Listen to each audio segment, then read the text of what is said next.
Do you remember your very first professional performance, like in a bar, and how it went? I'd love to hear about it. Yeah, it was called the Trout Lake Hotel, and it was in Ampa, Ontario, which is north of Kingston. So it was in the cottage country, and I was scared to death. And it went well, but I was really, that was the first time I got paid to actually perform. Curious, how much did they pay you to perform? I can't remember. But I think at the time, I think they were paying $100 a night to perform. And I ran into somebody a few years ago who was playing the same type of music in a bar in Peterborough. And I asked him how much he was getting paid. And it was exactly the same. So, 40 years later. Thing, yeah. That's awesome, though. But if you're passionate about it, oh, yeah. It kind of doesn't matter. When I set a vision in my life and I look at my faith, my family, my business, my health, my wealth, I want other people in these real stories to hear the real stories of that journey.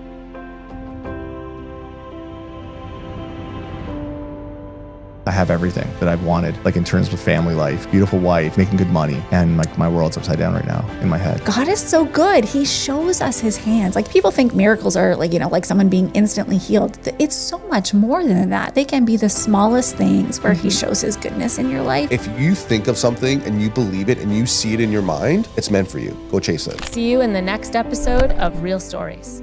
Welcome back to Real Stories with JLB, where we explore the real moments, the turning points, and the stories that shape extraordinary people. Today's guest is someone who has lived several lives inside of one lifetime. He's an artist, an athlete, a businessman, a mentor, and one of the most deeply connected real estate professionals in Durham region. Lindsay Smith is Keller Williams' energy real estate agent with more than 2 decades of experience. But his story goes far beyond real estate. He grew up in a GM family, discovered music at a very young age, performed professionally for years, rebuilt himself after a major accident, became an owner of a major real estate brokerage, spoke on stages across Ontario, learned from some of the most influential mentors in all of North America, then sold his business, rebuilt again, and today continues to reinvent himself through endurance training, connection, community, and contribution.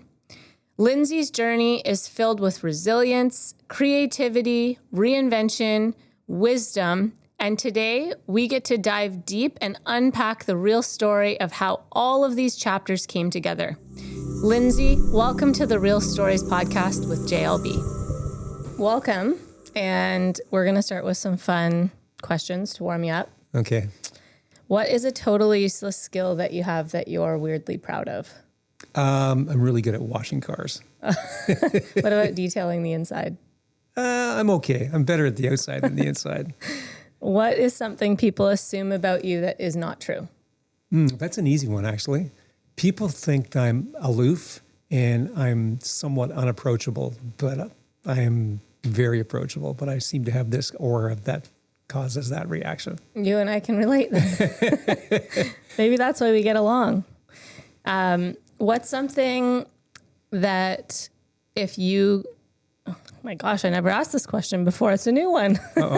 If you could have dinner with anybody, dead or alive, who would it be? Oh, no question, my mother. Aw, I love that. What is something instantly that makes you laugh? When I'm surprised, my reaction is to laugh or like, shocked. Oh my gosh. And what is your favorite local Durham spot that feels like yours? Being a cyclist, it's south of Uxbridge. It's called the Brock Track, and it's a probably 50-kilometer area that almost nobody goes to. So when I'm there with nature. Nice. I'm going to throw one out there that's not on here. Chocolate or vanilla? Chocolate. And if you could say you relate to or think of yourself as a Disney character or Marvel character or cartoon character of any kind, who would you say? Oh, interesting. Is it the expandable man? Is it the one that, what's the name of that character? Oh, the stretchy one? Stretchy one, not the stretchy one. Mr. Fantastic. There you go. All right. I want to dive right into this and really capture you all the way back to childhood and everything along the way. I think it's going to be an awesome conversation. And I want to start with your early roots and foundation. And you mentioned that you grew up in a GM household. That I want to hear just about what it was like growing up with a father at GM and a mother who was a caterer. Okay. So if we step back earlier, so past my father, so my grandfather and my grandmother, my grandfather was, he emigrated from Scotland, and he and his brother started the first trade union in Canada. Wow. Which was GM, the union in GM. And my father was a staunch union person, which caused lots of strife in our family between he and I. But growing up in that family, like one of my earliest memories with my mother was learning how to feel pastry that she was making, because she did pastries, is what she did as catering. My father was a alcoholic. He ended up, he was 26 years sober before he passed away. And his addiction caused him to be, he was a talented hockey player, but his addiction caused him to miss things because of his addiction. So he wanted me to be the athlete he wasn't. And again, we had a very challenging relationship because of that. I see. It's interesting. You're from Scotland, so he was born there. No, Your he mom was born here. Oh, okay. My grandmother was born there. Your grandmother. And your grandfather. Nice. And obviously, you mentioned you had a father who wanted you to be great at hockey. He missed his opportunity and wanted you to take it. Exactly. Can you explain that to me? Like, how did that shape your early perspective on competition, belonging, or even resilience? And just shed a little light on, were you that extraordinary hockey player? I was a talented hockey player, but I had no interest in it. And I think I learned from an early age that I'm a person that when I get pushed, I go in the other direction. So I started doing things that I wanted to do that were bucking against his desires. And I think it was probably around 13 or 14 where I kind of I just said, I can't do the hockey. Yeah. I'll give you an example. He was the coach too, which made it even worse. So one of the guys and myself on the team, we would skate with one hand on the stick. And so he taped our hands to the stick. Oh my gosh. And I ended up fracturing my arm in, I think, 7 places. Wow. Yes, my mother was very unhappy. But so we had a bit of a challenging relationship, but I did learn from that.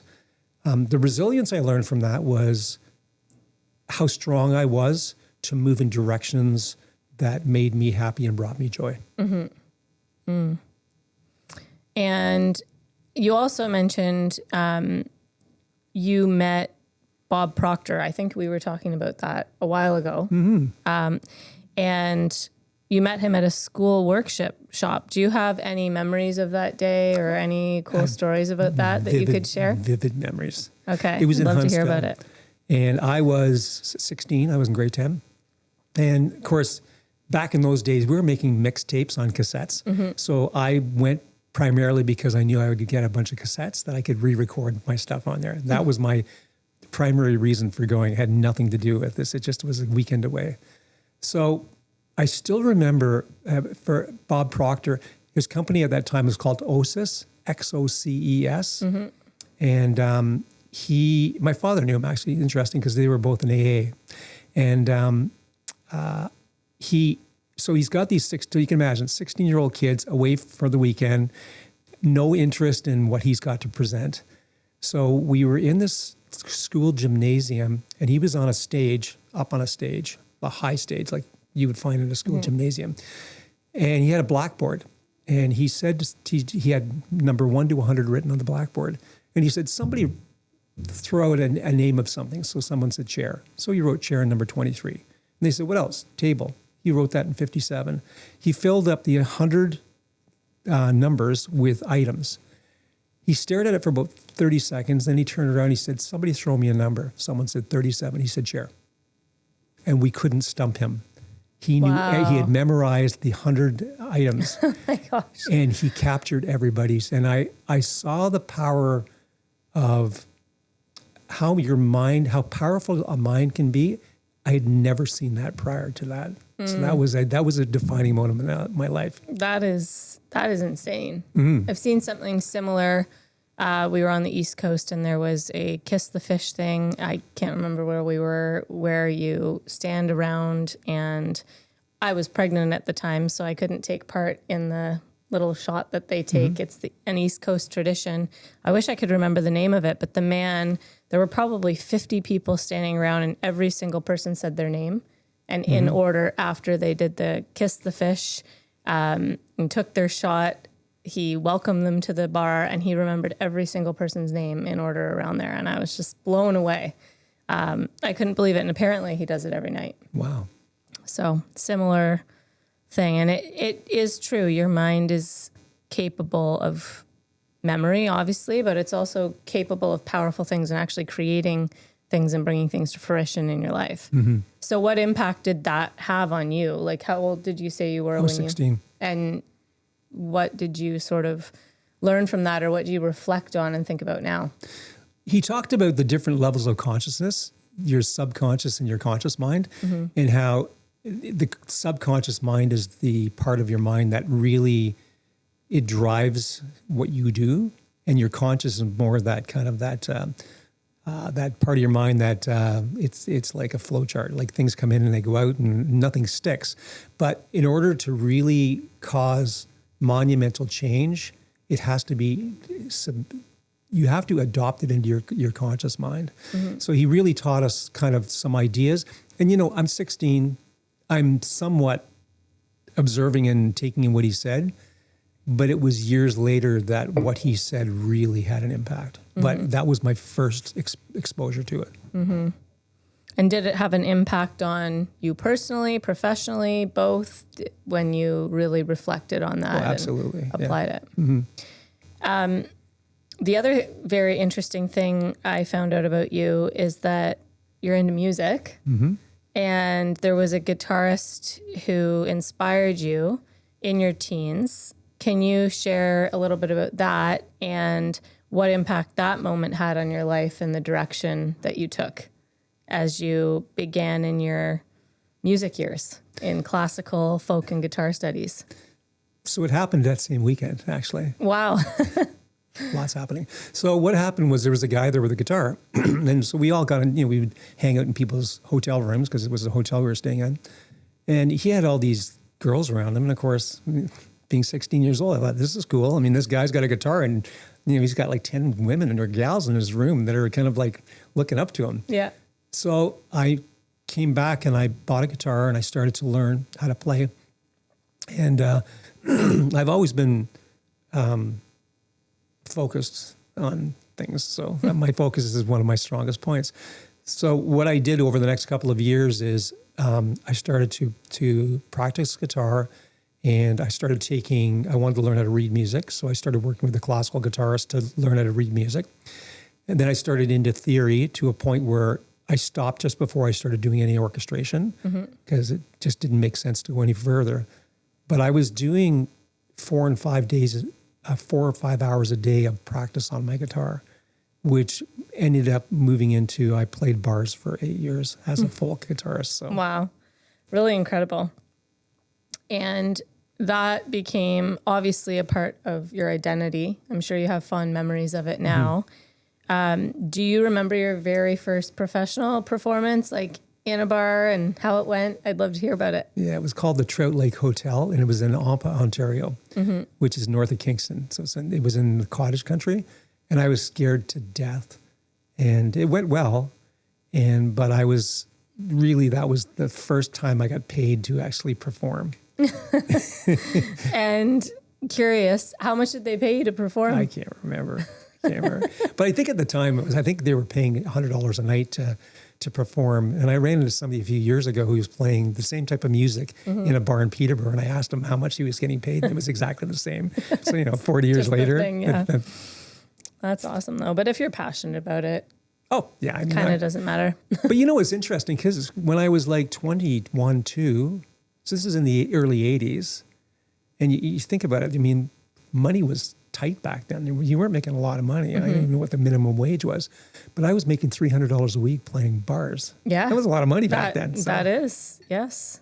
Not bad to do what you love. you were talking about a major turning point as well, Paul Harvey's story, how the testing time changed your life, and it seemed to be all around the same sort of time frame.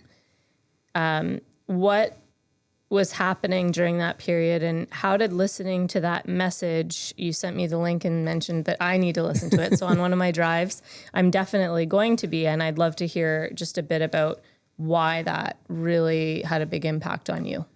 Okay, so if I was just to step back before that and then jump into that. Yeah. When I was about 17, we used to, at Halloween, one of the things that young boys would do is we would soap people's vehicles. So really, we'd take soap out and we'd write things on their vehicles. It's kind of a crazy thing to do, but it was what we did back then. And there was a guy around the corner from me, and a bunch of us went and soaped his van. And so we're not doing any damage. We're just soaping it, right? So anyways, he was a faster runner than I was, and he caught me. And he brought me back by the scruff of my neck, and he made me wash his van. Oh my gosh. He became one of my biggest mentors up to about 25 years old. Okay. So bounced through that, and I was I worked as a student in GM for 5 summers, and my last summer I worked there, I was hit by a car. I was on a motorcycle, and I didn't walk for 2 years. Wow. And and so during that time, and I was playing guitar, and so I was getting together with people, and before I was walking again, and I ended up, this guy gave me an Amway tape, and it was this Paul Harvey, who I'd never heard of, but he was a kind of a Christian broadcaster from the 50s and 60s, and very, very, people loved him, and even today they love who he was and the message that he had. So I listened to this, and it was an Amway tape, and it changed my life. It was called The Testing Time, and what it was if I was just to kind of paraphrase what the message was, he said that that we're being tested on a daily basis, and it's up to us to rise to the occasion of the test. And it was one of those things that I still remember. I was listening to it. I can visualize. I was in my father's or my parents' front room, living room, and I remember thinking to myself, I'm sitting on my dad and mom's couch in their house. I'm eating their food. I'm sleeping in the bed they bought. And it was one of those things I just said, I have to do something for myself. And that was that deflection that started me into the business that I was, which would have been 3 years later, I started my business. Okay. And was that during the time when you were recovering from the accident? Yeah. Okay. So that's what I'd love to talk about next and just hear about that part. So you obviously had a devastating accident where 2 years you were unable to walk. And what did that season teach you about life, the struggle, probably huge lows, and what did you learn from that? I had lots of time because I couldn't work, right? Yeah. And it was so funny because it was my right leg, so you shouldn't be driving, but of course I was driving.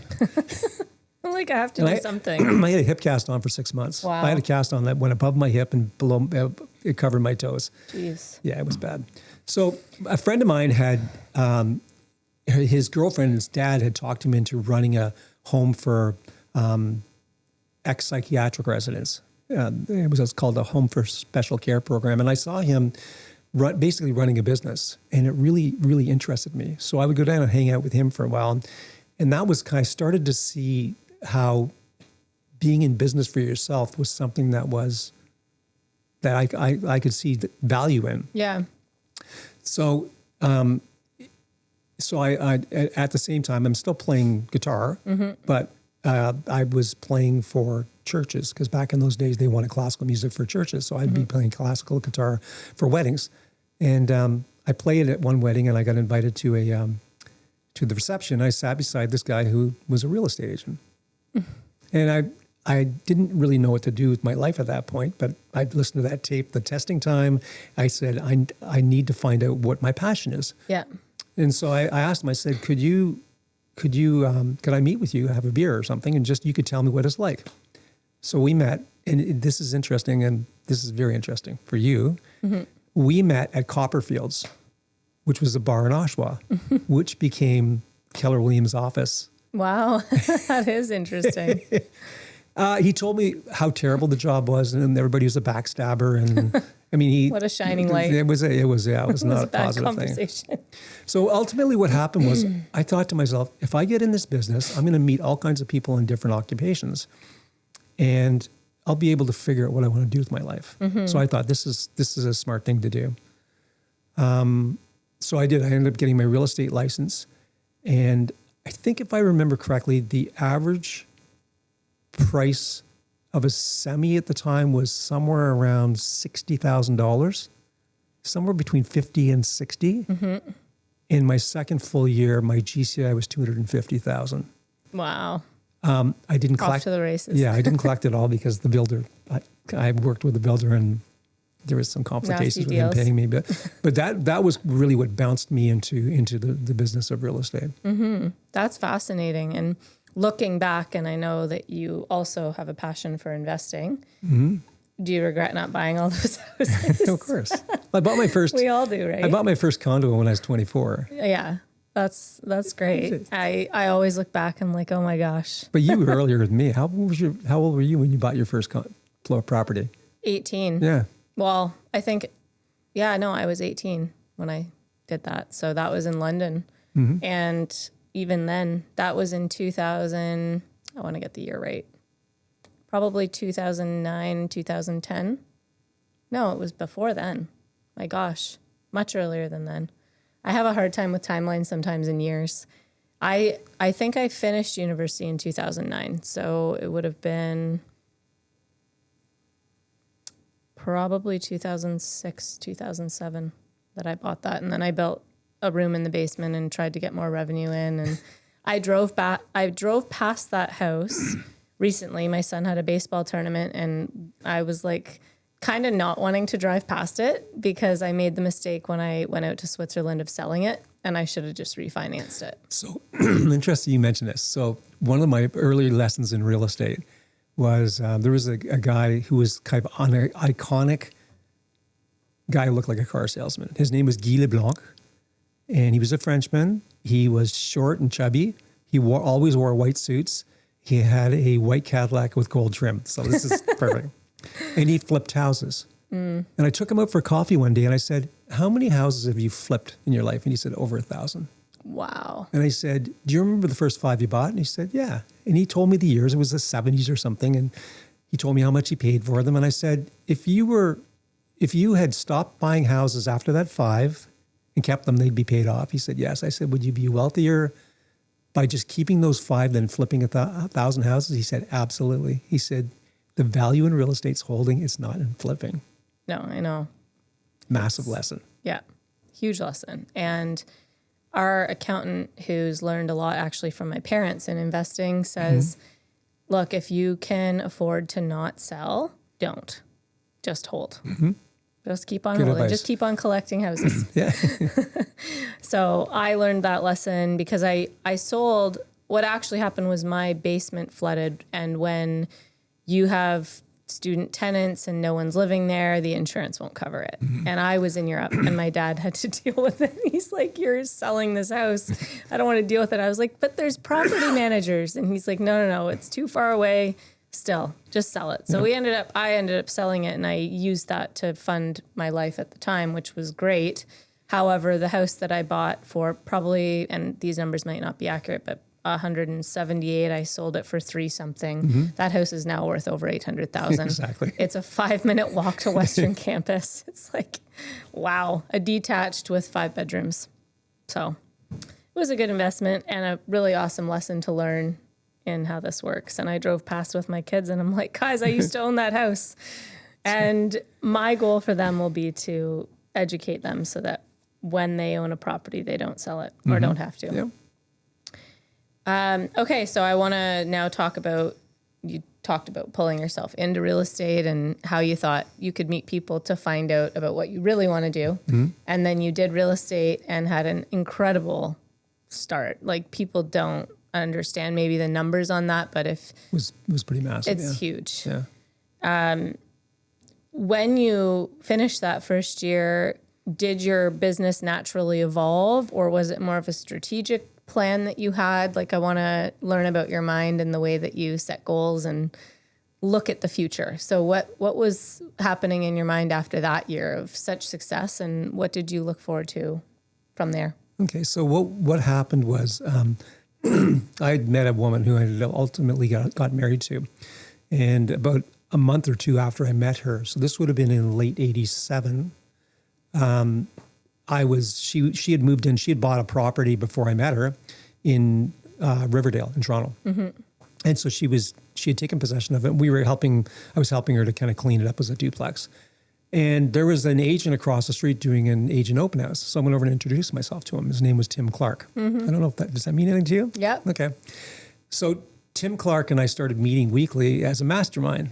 And within probably 3 months, we formalized it into a mastermind with Mike Clark, his brother, and John Ferber. And the four of us met every week for 4 years. Wow. And I can honestly say most of my business for the first 20 years was formed from that group, that mastermind group. I can't even begin to tell people how important masterminds are of hanging out with people and creating stuff. Yeah. And even things like back in those days, there was, when you did farming, which we all did farming, all four of us did farming, geographical farming. It was all black and white stuff and cheesy stuff. But there was this new product that came on the market that was a color printer. New product. New product. We ordered 4.2 million flyers. The four of us. So really what happened was our approach became very strategic, from the get-go. Tim Clark, he's a name that's gone. He passed away in '93. But he was sick. He was dying. He was still in the top 100 the year he was dying. He was still in the top 100 for Remax in Canada. Yeah. This guy was just he was just such a brilliant person. But really what we did was we worked on our different buckets, and we would challenge each other we all worked expired listings at the time, but we challenged each other on how we develop skills and scripts and things around that to try to develop and try to increase the amount of revenue we could generate out of those individual buckets. It was very cool. Brilliant. I know that now, looking at Mike Clark and the way he is, because I worked on his team, and he's very scripts focused and always wanted to have a strategy and a plan. And some of his listing presentations that I sat in on, because I was a door knocker, and I just kept going, Mike, I booked another appointment. And I think my first 18 months was all on his team, and all from door knocking. I did 33 deals. And his conversion with me at those appointments, because of scripting and because of mastering the art of asking great questions, was just pretty awesome. And I say that to Vincent all the time, actually, my husband. I'm like, you got to look at what mastermind group you could get involved with to develop those skills, because they're so critical. And I think I think a little bit when COVID happened, the quiet years, but were also the busier years. Like in real estate, we had some really busy years. People's art for asking great questions or having to really create a strategy around business sort of dissolved in a way. Not everybody's, but some people, because it was easier. It was easy to sell a house in 5 days. So getting back to masterminds and really coming up with strategy is an important thing, again, in this market. Well, it's funny because my first brokerage I worked at, my nickname was a sponge because I asked a million questions, because it was just, and back in those days, the original days, like I worked for an independent, there was no training. Yeah. There was zero training. So to me, the only training you could get is just being engaged with others who are doing more than you to say, how are you doing this? Just being very curious. And honestly, that can be the best way to learn things, because there's people who've gone before you and have great formulas of success, and it takes away the noise and lets you critically think to figure out the best strategy and best formula to follow. So the influence that John Ferber and Mike Clark and Tim Clark had on you obviously influenced your thinking and your success early on. Are there people now that you're still masterminding with, or are you in a different phase of your business now? I think more of a different phase. Do you remember Star Power?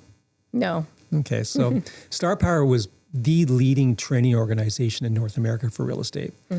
And his name is Howard Brinton was the name, and your I dad recognize that name. Yeah. Yep. So what he did was he had these conferences and he starred people. He would call them stars, which meant he would interview them, and then the interview would end up on originally a cassette tape, but then a CD, and it would be sent out to several thousand people that were part of this membership that he had.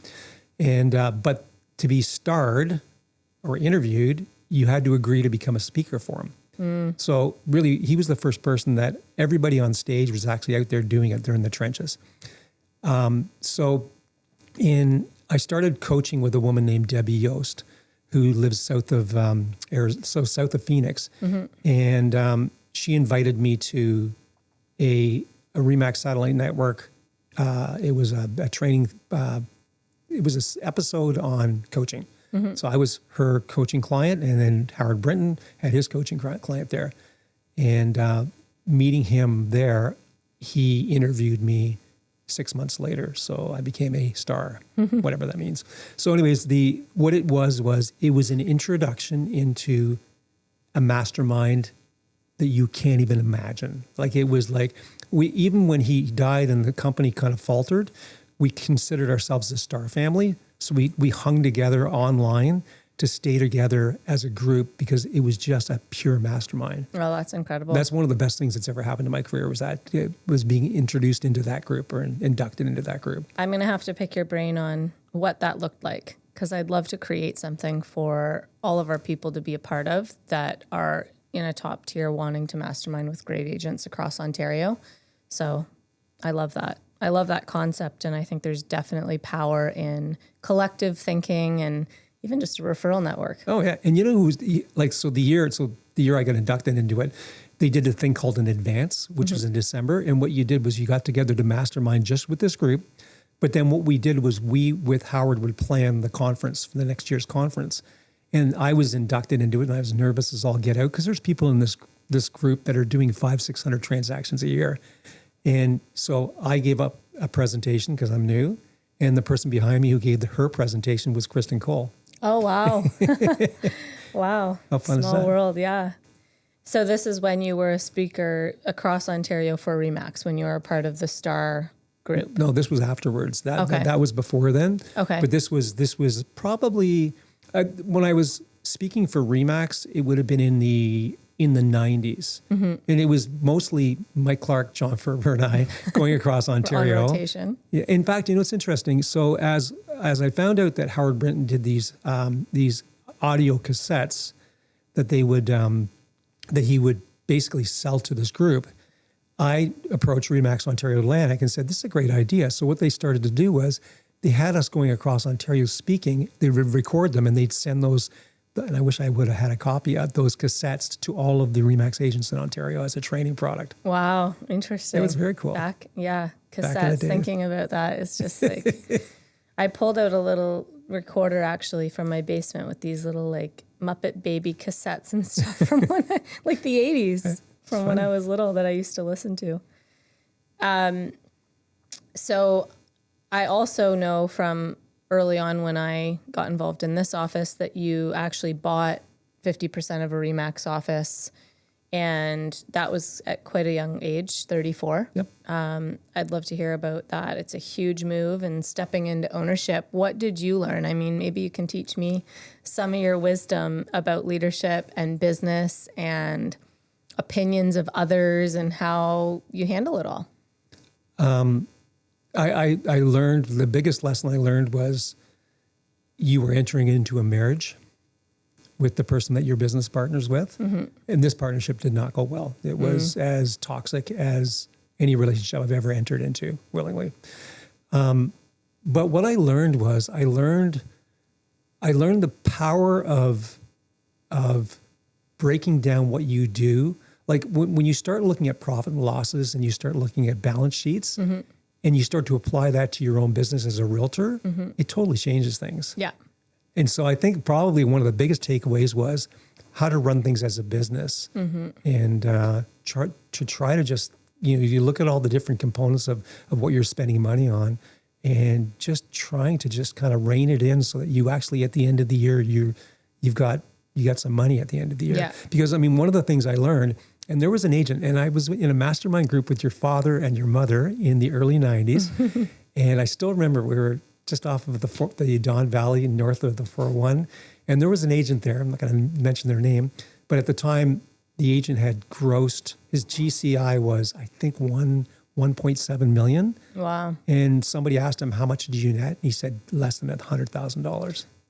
I hear stories about this all the time. So this is what I learned from owning the brokerage was how to really run your business as a business. Yeah. But I also learned I learned the power of connection. Like we used to treat our agents so well, and we would do things out of the ordinary to really make them feel like they were a family. And I can say that as time moved on, I sold the company, which I stayed with for a few years. That sense of connection was lost. And it's so important that leadership understands the connection that they have individually to the agents that are working there. Yeah, it's definitely important. And the question is, do you remember the size of the RE/MAX office when you ended up? 60 people. 60 agents, yeah. Yeah. Which at the time was a big company. Yeah. Yeah, definitely. And I think that's so important in leadership, is figuring out how you identify people in leadership who have that charismatic, caring, I want to pour back into these people. Because I mean, when you're looking at larger companies, it can get, I wouldn't say hard, but you definitely have to be strategic to make sure that you're pouring into people in a way that's genuine. They still know you care, but really at scale. Because I look at the 3 brokerages and locations, and yesterday, I mean, I love doing stuff with people. I really do. And I love having deeper conversations.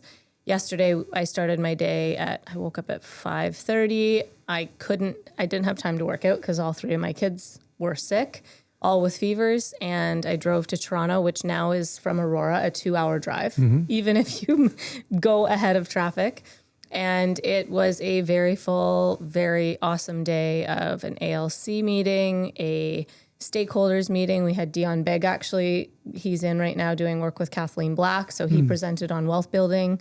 Then we did a capper's lunch, and followed by packing 125 boxes for kids around the world. And I got home and I was just like, oh my gosh, I ate my leftover pizza from the capper's lunch in the car. And you've got to look at ways to like run businesses and still pour out to people, but still also guard, your personal life in a way, and make sure you've got time to be healthy. And it's interesting you say that, because the year I bought the real estate company, I convinced my partner that we should both buy mountain bikes because it would be good for our health. yeah. And that was the start of my cycling. And this is a huge part in why I wanted to bring you in here, because some of what I see and the conversations we have in the hallway about it are just like mind blowing. And I love this piece about you. And I'd love to first just dive into, I think you were just before 40 when you decided to sell that office. Yeah, 39. Yeah. And you went through a lot of change, and you mentioned you had Debbie Yost coaching you, and that was a massive turning point. You actually sent me something that said she changed your life more than any other mentor. I want to just dive into that quickly, if you're okay with it. Absolutely. And understand how you met her, what impact she had on your business and your life, and why it was so life-changing for you. I met her through, she was a coach for Star Power.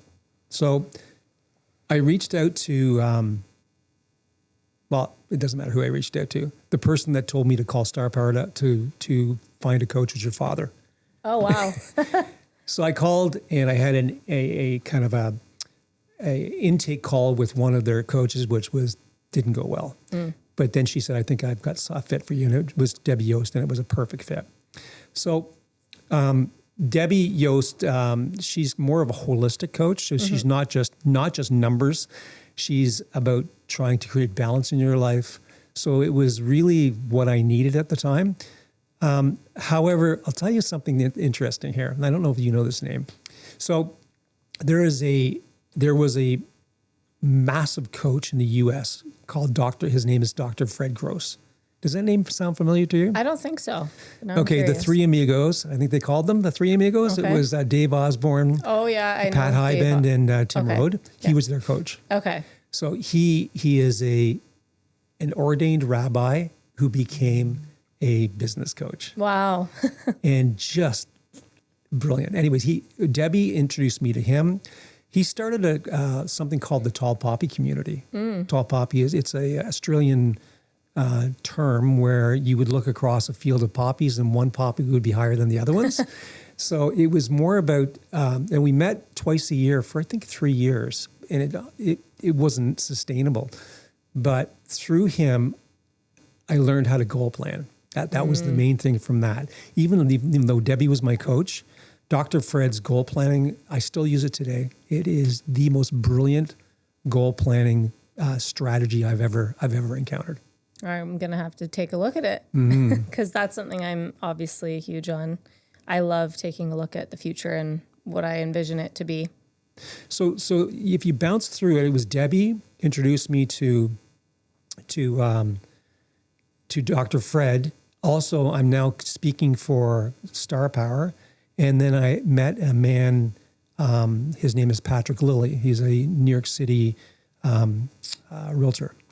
And when Star Power shut down because Howard died, he kind of took over and he started doing these conferences called Rev. And it was just, I feel like I've heard it was that. by invitation only at first. And it was just the Star family that was invited to these. And then he opened it up. And through him, I met a woman named Leanne Haiba, who's a shaman who lives in Guatemala. And I have coached with her now for 7 years. Oh, wow. Nice. And she still lives in Guatemala. Yep. And again, is it also sort of the holistic whole life type coaching, or is it different? It is. I mean, it's interesting because we do talk a lot about business. She helps me with my business, but it's more of a life balance approach to business. Yeah. Yeah. And how is she shaping your perspective, or how is it different? And what do you learn and look at now that you've gone through so many different things in your life from her coaching? Well, what I've done, like if you look at the strategy I use for goal setting, it's part Dr. Fred, and she teaches with the influences of the Mayan culture. So if I look at my goal setting, it's a combination between a rabbi and a shaman who works with Mayan traditional values. So a lot of it is animal spirit based.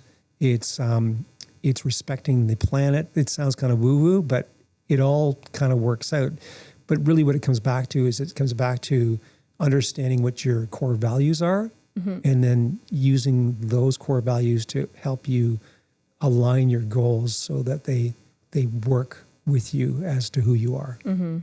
Yeah, and that's so important. That's what I talk about a lot, because some people can set goals just because it sounds great, but they're not at all in alignment with the values that they have. Do you know this about us, Wendy and I, that in 2018 we went down and our friend Leanne led us through 5 traditional Mayan spiritual ceremonies? No. So we were part observers, but part taking place. And her role was to set it up, but then to interpret from their language into English. Oh, And on the second last day, we had a traditional Mayan union ceremony. oh, So interesting. instead of getting married, Wendy and I she had an indigenous shaman doing a traditional Maya union ceremony for us. I did not know that. Very interesting. I'm learning a lot.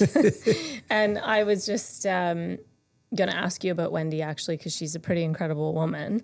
And I know you met her later in life, and I'm curious, how has she influenced you in your life, and what's changed? Because she's a powerhouse. Yeah, she is a powerhouse.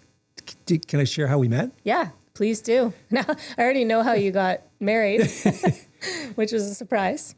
So we ended up, I wanted to do a deep dive with, I was struggling personally. I was single, we'd gone through a divorce, kind of struggling. And so I was part of a leadership group with Debbie Yost and some Americans. And it was all online and, that whatever it was at the time in 2012, whatever you could be. So I said, I want to do something really deep and just strip down bare and really get into the kind of the weeds. So the group just agreed to do this deep workshop. So we hired Debbie as a facilitator and Patrick Lilly as a facilitator. And we rented a 10,000 square foot house in Sedona. And one of the people from our group, because we knew it was going to be intimate and we wanted people we trusted there. Yeah. One of the person for some reason couldn't go. And so Debbie said, well, I've got someone who might work because she's, she coaches with me and she's the Phoenix native and everything. So up shows Wendy Starr. And that's how I met Wendy Starr. Wow. And a year later, she was living in Canada. That's awesome. Perfect timing. Yeah. So great. How is she impacted? I mean, Wendy brings,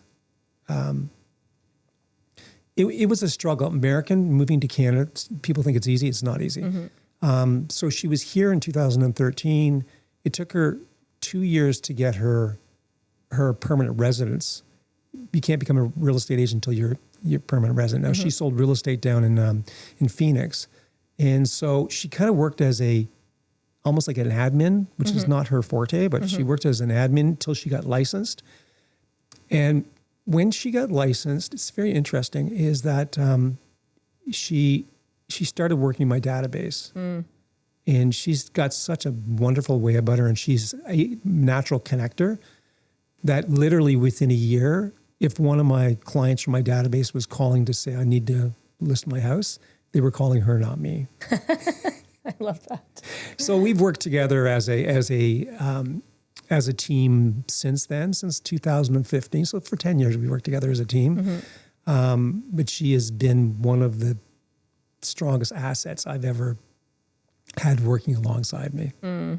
That's amazing. I'm not surprised to hear it. Let's dive into one of the pieces that I really want to hear about, and it's your high performance athletic pursuits and your passion for mountain biking. How did that start? How did you get this passion for biking? And want to share a little bit about some of the journeys and adventures you've been on the bike? Well, it started in 1994, really, when I bought my first bike, and my first race was in 1995. And it was a 24-hour mountain bike race, which you did as a relay team. We had eight guys on this team, and you would do a 15K loop in a forest, and you'd alternate between 8 guys. So you'd be up once every 8 or 9 hours. That was my start. Then I met a group of guys, and we started racing pretty competitively. So I would say from probably around 97 to about 2007, probably a decade, we did the local circuit racing, and it was more short course racing, which is not really endurance. It's more how fast can I get around a 14-kilometer loop. And so the smallest, the 24-hour races are very popular.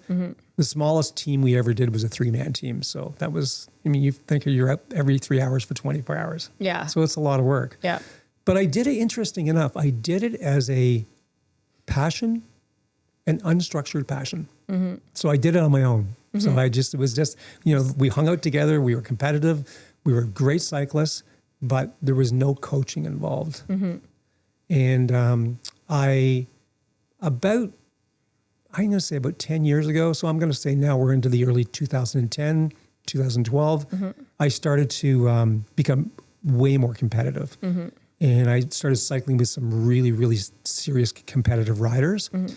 And I did a 6-day staged race, which means 6 races over 6 days in 6 mountains in Quebec. And on the 3rd day, I had a fall where I fractured 6 ribs in my back. Ooh. And it was pretty bad. Yeah. And I had met somebody there at this event, and he was an endurance coach. And I've worked with him now for quite a few years. So it is very structured, very structured. Different kind of structure. Is that during COVID when you started to get into the endurance cycling? It was before then, but I hired him during COVID is what it was. So I've been working with him for 5 years. And what have these long distance events taught you about discipline, mindset, and what are the parallels to business? I think part of it is our biggest enemy when it comes to endurance is our mind. Because you like when you're cycling, your mind will tell your muscles, I'm tired, we need to stop. So it's a mental struggle. There's a thing called the pain cave. Have you ever heard that term? No. So the pain cave is that when a marathon runner hits the wall, they call it the pain cave. It's like getting into it. And how do you manage that when all of your body is saying, I don't want to do this anymore? Yeah. So when you look at that and how do you relate it back to business, I think I look at the things in my life, like the classical training for music, the cycling, a lot of it has to do with repetition of little circular things that cause you to focus. So I think that one of the things is focus. Now, we talked about this earlier. There's a thing called RPE in endurance athletics. It's called rate of perceived exertion. Part of why you do that is you want to understand how your body feels, and you want to use that feeling to guide you where you're going. It also helps when your technology breaks when you're on a race and you have to rely upon yourself. Yeah. But what I look at now is like, what's my rate of perceived focus? So if you look at an hour appointment that maybe you did yesterday, and you look back and you say, what was my rate of perceived focus? Was I like 100% on? Was I 50%?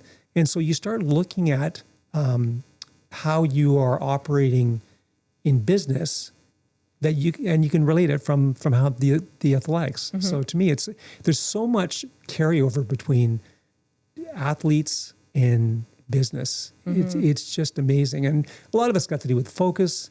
It's got to do with keeping your eye on like when you're on a trail that's really challenging, you're looking right ahead of you. What's the danger spot? Then you're floating back, say, what's danger coming? What's danger in front of me? It's the same with real estate, right? When you're looking at your goals and saying, is what I'm doing this week going to forward me to my goal? But then you're looking at the quarterly view to say, is what I'm doing now going to get me where I want to go in the next quarter? Really So a lot of it's got to do with just goal setting and...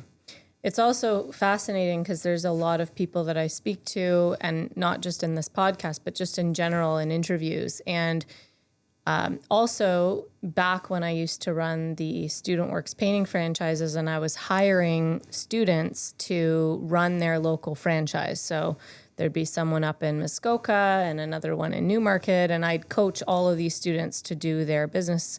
And what I found is the students who had the most success naturally were the ones who had athletics. They were competitive, they were successful in what they competed in, and they were focused. And it's almost like those early years teach you, or any years, once you get really involved in it, how to also be successful in a business. So there's definitely underlying, I don't want to call it training, but natural abilities that you are picking up constantly that definitely roll into your business. But it's also like you look at pushing yourself. Like, I mean, in business, we have to push ourselves. Yes. Here's a great example. I did this training course once, which was kind of crazy. We used to have this directory of basically you open the book. The book was about this thick, and it was street by street in an area, and it had person's last name, address, telephone number. And so the training course said, sit down at your desk, 9 o'clock, call until you get an appointment. So I said, okay, cool. Do that. I'm there, right? So I quit calling at 5, and I had not booked an appointment. And I was really frustrated. No kidding. So I quit. So I got home. I'm thinking, you know what? I'm not a quitter. Like this is not how I do. So I said, screw it. So the next morning I get back there. I literally had a ruler that I was moving down from address to address. And I called and I booked an appointment on the next call. Wow. And the lesson there was, you never know when that next call is going to be. You never know. But a lot of that's got to do with like what I've learned with athletics is pushing yourself past where you feel comfortable. You know, if there's one lesson, it's probably one of the greatest lessons is that. And I want to have you share a bit of your story now about your ride that you recently did overnight. Can you talk about that? I mean, ever since you did it, I'm just like, wow, that must have taken physical, mental endurance, maybe some kind of spiritual endurance. I don't know, but I'd love for you to share that story. What encouraged you to sign up for it? What did it entail? What did you learn along the way? I'd love to hear all about it. So for the listeners, it was a 24-hour mountain bike race, which means it's in a forest. It was in Orangeville. It was in a mountain bike park in Orangeville. And it was a 14.5 kilometer loop. And you would loop it team-wise. It's a team relay for 24 hours. But I chose to do it solo. That's the crazy part. That is the crazy part. So in 24 hours, what I did was, I called it a suffer fest. You start at noon Saturday, you run till noon Sunday. So ultimately, I was on my bike for 22 and a half hours. And I had read something about somebody who did one this summer. And he said his average stop time per lap was 1 minute 45 seconds. And my goal is to beat that. So my average stop time was 1 minute per lap. Oh my goodness. So I think for the first 9 hours, I didn't stop at all. I would cycle up because we had support, and they'd swap out my water bottles. I just keep moving. So I think the first time I stopped, if I'm not mistaken, I started at noon. I know I started at noon, but my first time I stopped was 9 o'clock at night, 8:39, because I had to get lights on my bike because it's starting to get dark because I had 9 hours of darkness to go through. So what did I learn? It was like project management. I hired a nutritionist. I had my endurance coach. So when you look at all the different components of that, it was really like trying to piece together a puzzle. Because there were so many moving parts. And the biggest moving part is I've never done it before. So like you don't know how, like the longest I'd ever been in a race was 14 and a half hours. And in my mind, I'm thinking, what's another 10 hours, right? So like, but Oh my gosh. the fascinating thing was you get in a zone and it's just pure flow. It's hard to explain. Like if to any endurance athlete that's listening to this, they'll understand. But you do get into a flow, and then all of a sudden, it's almost like it's effortless. Wow. Yeah. But what did I learn? I mean, I learned how much the mind has, how important the mind is to athleticism, because it is. Your mind starts telling you things that you don't want to hear. And you end up having conversations with your mind. So like, I mean, if anybody listened to what my mental conversations, they'd think I'm guy's bonkers, right? But you're talking to your legs. I'm talking to my mind. I did cramp. I had both legs at minor cramping. And of course, my question was, and this gets back to working with the shaman, because this is part of the stuff we work on. I would ask my calves or my quads were cramping at one point, and I remember saying, "Okay, guys, what's going on down there? Like, what do you need? I need to support you." And it's almost like you're talking to someone else. But you're talking to your legs. You're talking to your legs, and does it make any difference? I don't know, but it certainly worked. Yeah. So in the end, the interesting thing, and this is, I can pat myself on the back, I placed second in all soloists, and the person who placed first was 19 years younger than me. Wow. So that made me happy. Incredible. Really incredible. And I think you said you saw a lot of, or heard a lot of animals at night. Oh yeah, owls and yeah. And the cool thing it was a full harvest moon. Wow. Which was beautiful. Oh, I'm sure would have been special. Okay, I want to just go through this list because when I was talking to you a little bit about what we were going to discuss today, what I noticed was there's a lot of incredible mentors in your life. And so I'm going to read them off. And then I'd love for you to maybe pick one that I haven't asked you in depth about to go a little bit more in depth. And then also after that, I want to know if there's specific things that each of them taught you about your character, excellence, leadership, and living a meaningful life. So I'm going to read their names. Brian Hayes, Basil Leonard, Paul Harvey, your Uncle Floyd, Tim and Mike Clark, John Ferber, Debbie Yost, Dr. Fred Gross, Patrick Lilly, Howard Brinton, Chef Jacob Burton, Patricia Wells, Thomas Keller, your mother, Grandma Kay, Yeah. Leanne Heibach, and many more.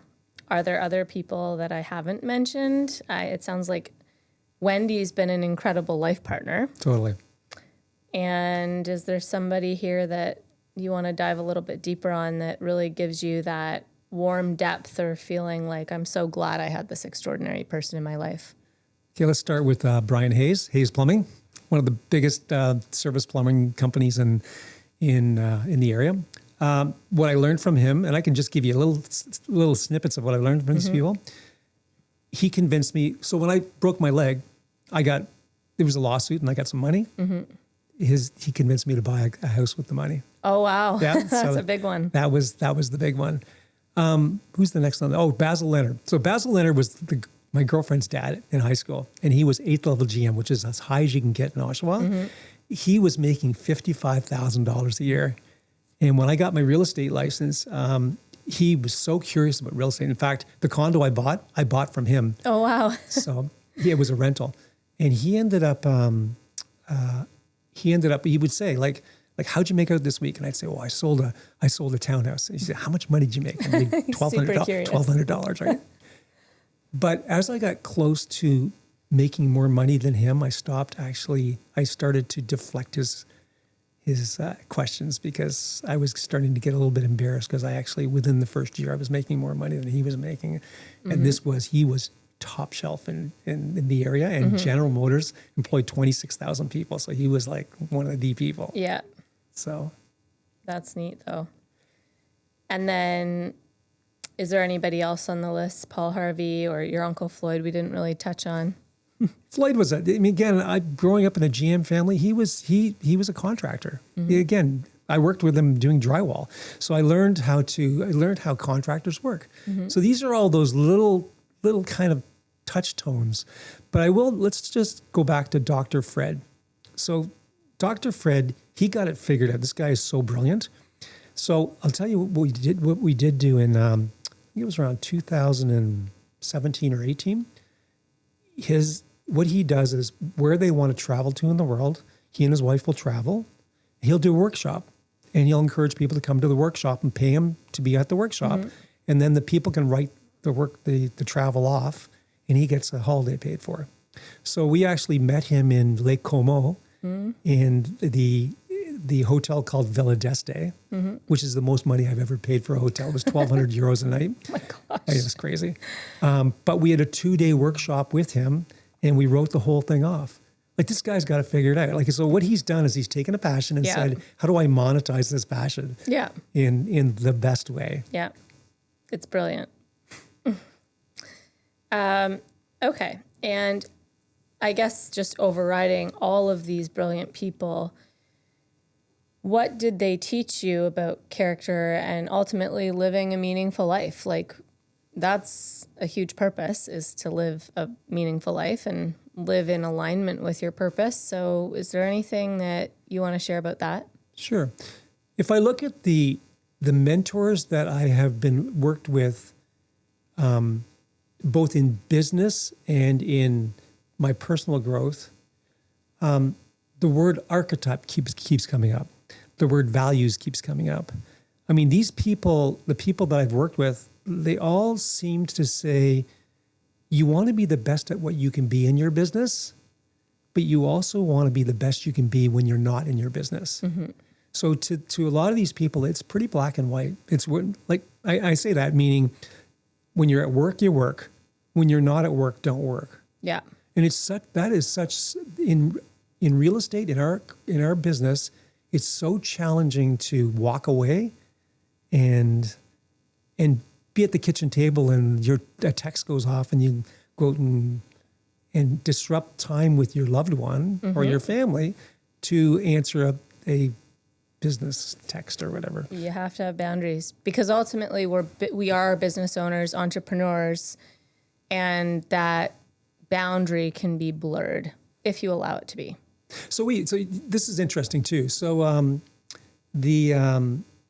when you look at the culture of our business, and this drives me crazy, is that when I hear speakers say, "Oh yeah, I work 24/7," it's like, A, you don't, Yeah. and B, if you do, you're crazy. Really? You know, but when I look at the culture of real estate, there's a definite culture here. There's a culture of overworking, overspending. There's a culture of ego. There's a culture of wanting to stand on a stage and be recognized for being the top realtor when you've made no money. You know, like when I look at our business and I say, what am I most proud of the things that Wendy and I have done? In 2018, we started a project that it was called the Contribution Project. And I think you know about this, but I'll kind Sure, of yeah. Sure. So I've always thought closing gifts are ridiculous. We're one of the only businesses that gives a Home Depot card to someone because we did business with them. Like a lawyer would never do that. A doctor would never do that. In fact, a doctor barely remembers who you are. So what we did was went to a workshop at Star Power and we listened to this gal present and it just blew our minds. We came back and we said, instead of giving a closing gift, what we're going to do is we're going to make a financial contribution on behalf of the client, buyer or seller, and the client chooses the charity that the money goes to. And so we started that, and it is warm and fuzzy. People love it, and because you're giving back to the community. And as of this year, I think we've given back $115,000. Which is so incredible. So That's to me, I think part of what I've learned from these mentors is look at the culture and just say, does that serve me? Does that culture serve me, or do I need to buck the change to do something different because the culture is just not, it's not in my best interest to follow it. Yeah. And recreate the life you want. I always say a life by design, and that ultimately includes going away and not feeling ashamed to post photos of you on a vacation when you're blocked time and you work your butt off all the time.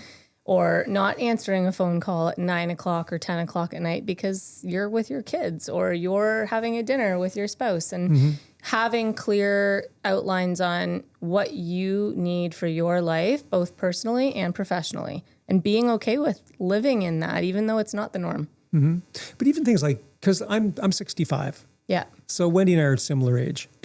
And so, I mean, I could look at my runway is short. Really, if you just get honestly.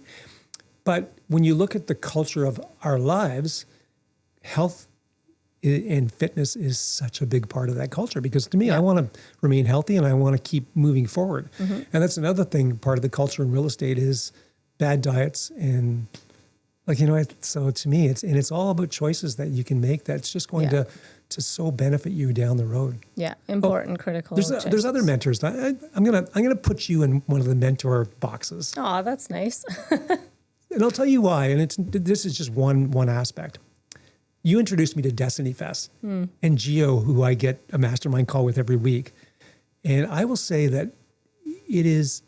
I don't think, like, for anyone who doesn't know Gio and the Destiny Fest, Gio is he's a pretty incredible individual, and his goal is to find out everyone's stories, and it's just such a remarkable community that he's brought together.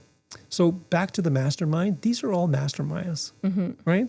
But that was like the Destiny Fest this year was fantastic, and it's you that invited me in for the first time. So well, thank you. Yeah, I love people that think big and want to make an impact on people's lives. So I'm happy to hear that you're getting something out of that and enjoying it. That's great. Okay, so looking ahead, if we sat together a year from now, what would you want us to be celebrating? A year from now, I would like to be. I'd like to have 3 or 4 mountain bike races that I've completed next year successfully. I would like to be healthy. I would like to see my bank account, my investments grow. I would like the relationship I have with the people close to me, mostly Wendy, to be deeper than it is today. And to be able to have us together see you, and you can see that relationship's deepened. It's remarkably different.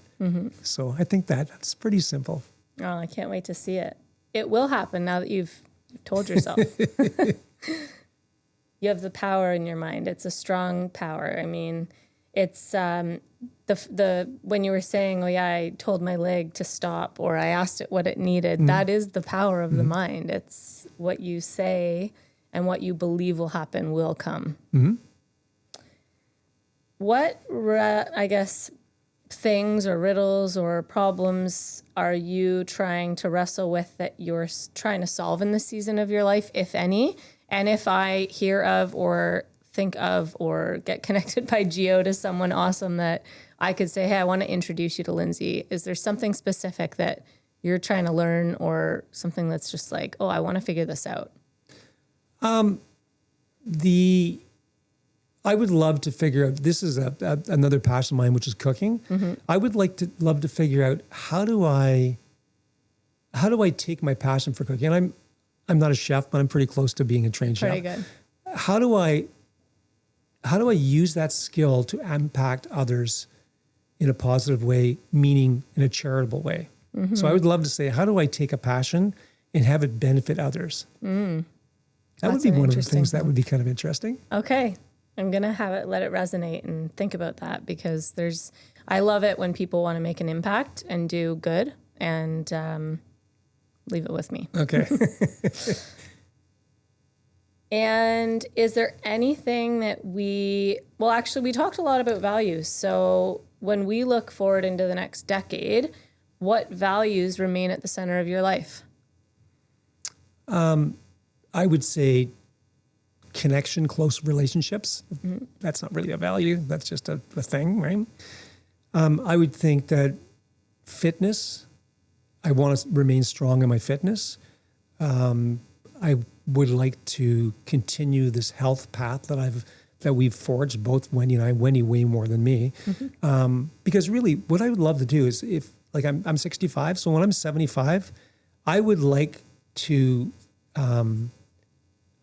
be operating physically as an athlete younger than I am today, and I don't believe there's any reason why I can't. Yeah. So to me, I think that like right now, my joke is 65 is the new 45, but I mean, really, I'm operating at my chronological age is just like it's not aligned with my physical age. Yeah, which is amazing. My biological age so is incredible. Cool. Yeah, exactly. So I'd like that as I move forward to actually reduce that as we go. And I think that with all the medical things that are coming along, the improvements and AI, I think you're going to see people. I think you're going to see in 30 years people that are 100 that are probably operating like 60-year-olds. Yeah. So to me, I'd love to be part of that wave.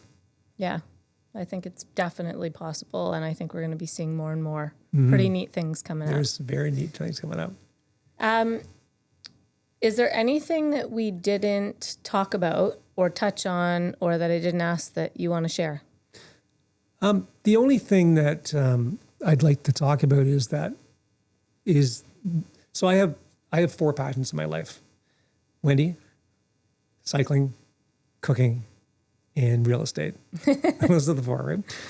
We didn't really talk about my cooking, but I mean, I've done so much with my cooking from a charitable standpoint, meaning auctioning off traditional French dinners at my son's grade school to raise money for the school. But I'll say one of the most memorable evenings is I was asked to do a dinner for 110 people, and it was a friend of mine who was doing a master's degree in social work, and it was in the community center on Church Street in the middle of the gay ghetto, so they call it. And what I did was they had a program at this community center that fed street active transsexual kids, which are under 21. And they would feed them on once a week and try to get them off the streets. It was a very commendable program. Yeah. So I ended up doing a dinner, and the people that frequented the dinners, the trans kids, were the servers, and the people that attended, the 110 people, were all business people. Oh, wow. In suits, and the two communities meshing together was fascinating. Yeah, I'm sure. So I've had the opportunity to be able to cook and have my skill at preparing food be a connector to different communities. And that to me makes me very happy. So I would like to continue that. I'd like to try some of your food. Well, you did, didn't you? Didn't you? No. You didn't? No, I did. wasn't there. Oh, you weren't there. No. Well, I was on my first maternity leave ever that I really enjoyed, and soaked all in with my last baby. So well, I next time. missed it, but we'll have to get you back. Okay, well, thank you so much for this. It was so neat seeing all of the different passion areas of your life and hearing the stories and all your mentors and values. And I want to make sure that people listening have the ability to follow you, look at your website. What would be the best way to reach you? And if you want to share with that camera, we'll make sure to include it. It's just buyselllovedurham.ca is our website. I'm Lindsay at buysellove.ca. I'm sure they'll be in the notes on this. Yes, for sure. But that's the easiest way to get it. And you know what? I mean, you asked me, one of the first questions you asked me, I appear aloof. And I would say if anybody's in our office or passing through our office and they want to pop into my office, just knock on the door and come on in. I'm always available. I love that. Same goes for me. We have a similar face, I guess. We're here to talk, and he's got lots of wisdom. So for anything fitness, food, real estate, and learning about what you can learn from great mentors, please take time with Lindsay to learn, because More than happy to lots of help. wisdom. All right. Thank you so much for being on Real Thank you. Stories, and I Pleasure. appreciate your time.